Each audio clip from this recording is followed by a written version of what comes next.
Hey guys, welcome to another video. My name is Chirag and I'm a third year undergrad at VIT Vellore. So recently NTU opened NTU Singapore, which is Nanyang Technological University, opened its India Connect research internship program to all the pre-final year engineering students. And so I'm going to take you through the application process as well as the eligibility criteria and the documents required so that the application becomes easier for you guys. So this is the website for the India Connect NTU program, and when you scroll down you see before application. So this is for students applying to the 2022 NTU India Connect program. As you can see, there were three terms, basically spring, summer and fall, spring and fall being 5 months each, and the summer term being of a duration of 2 months. And then the application period for the spring term has ended on 31st August, but the summer term is up to 31st December. So basically you have a bit over a month to apply, and the research period is from 10th May to 23rd July 22. When I click on the eligibility criteria, you can see it's open to pre-final year undergraduate students who have not completed and who have not been in NTU previously. And for the BTech qualification, you should be in a 4-year program and must have completed at least 5 semesters of undergraduate degree during the time you're applying to. And you should have a good academic track record. I mean, a safe GPA, CGPA should be around 8.5. So yeah. But I have seniors who have applied with CGPA of 8 too. So, but the safer zone is 8.5. And also they should meet the minimum requirements of the scholarship. Now, when I'm going to the application procedure, it says that you should indicate 3 research titles and the NTU supervisors, which I'll show you in a bit. You need academic referee letters, which will be 2 letters from your faculty, and you need a recommendation letter. Now I'll tell you the difference between the two further in the video. And then also you have to make sure that there are no errors in your application. And CGPA refers to your CGPA in your undergrad, not your high school. So they're not asking your high school average score.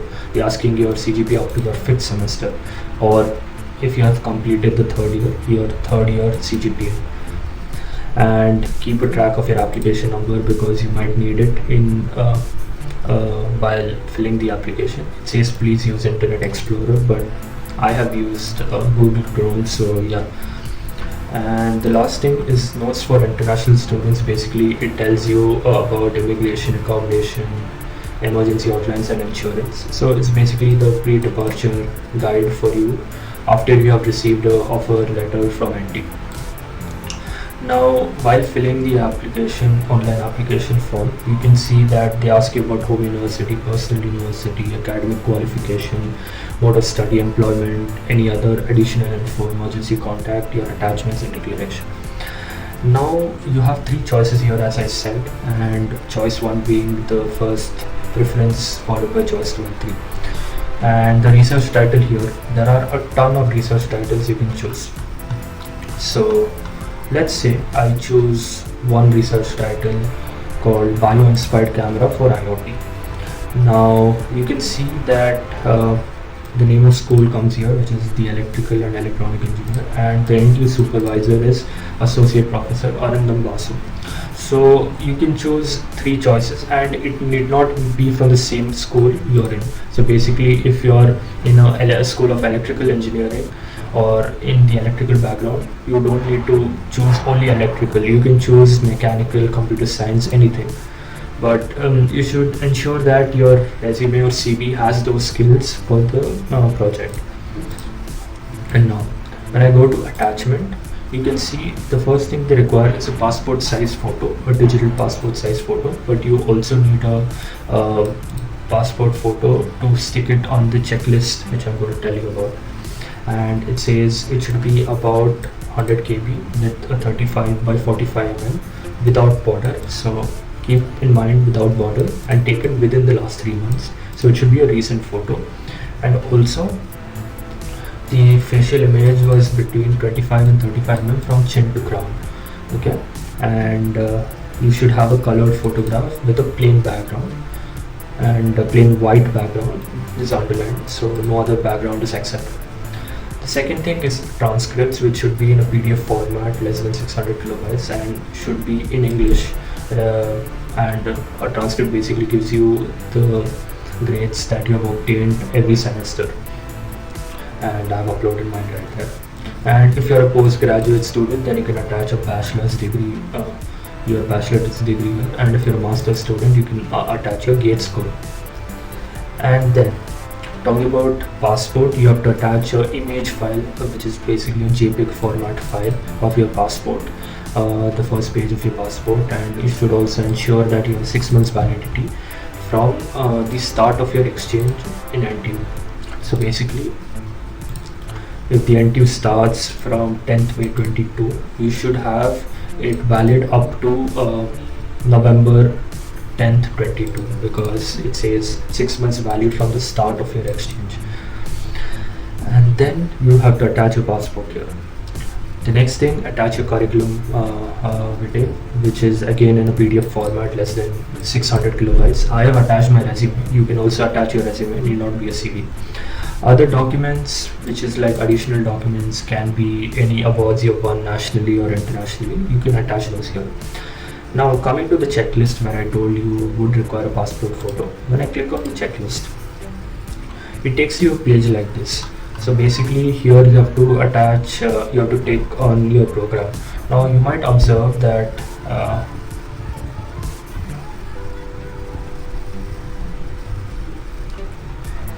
here it says 9 July 22, but in the first page it says 23rd July 22.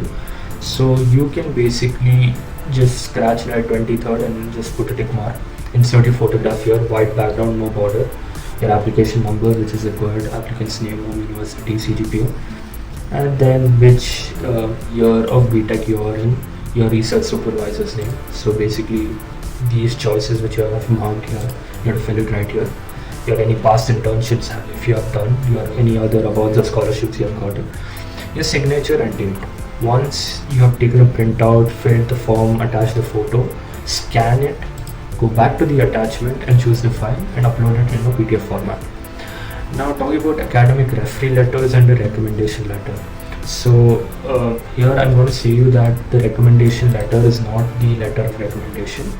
Here the recommendation letter is a NOC or a no objection certificate from a university, which basically proves that and supports you with the internship, that prove that the university has agreed to support you or the applicant, you as the applicant for the internship. And the reference letter, okay, the reference letter is basically the letter of recommendation which you have to get it from your academic faculty, and it should cover your academic history, character, academic, career goals, any papers you have worked, projects, all those things.